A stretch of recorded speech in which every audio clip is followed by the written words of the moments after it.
Upgraded na ang Makabayan Sash. Naalala nyo pa ba to? Pangbuwan ng wika naman ang version natin ngayon. Naghanda lang ako ng bodice na pang polo. Ang konsepto kasi dito ay parang pinapasa ng nagsusuot ang sagisag ng bansa. Sa kabilang bahagi naman, pinapakita dito ang pambansang kasuotan ng mga lalaki, which is ang barong.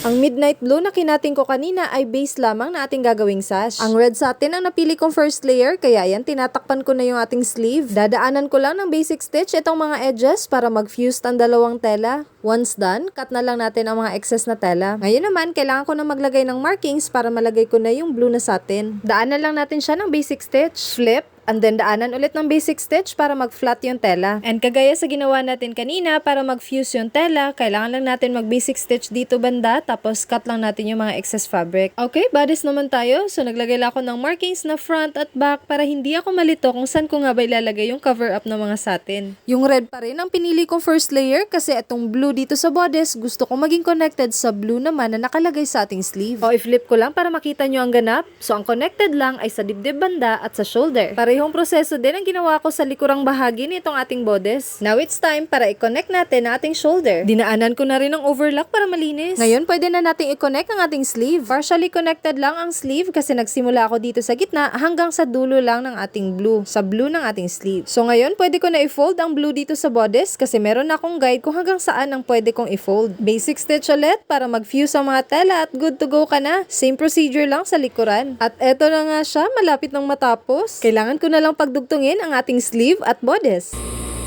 At para magsilbing design, naglagay ako ng gold trimming sa harap at likod. Walang star? Asan ang star? Bakit walang star? Absent pa rin ang star. Ang hirap kasi tahiin. Magbigay ka na lang ng star para happy ang person.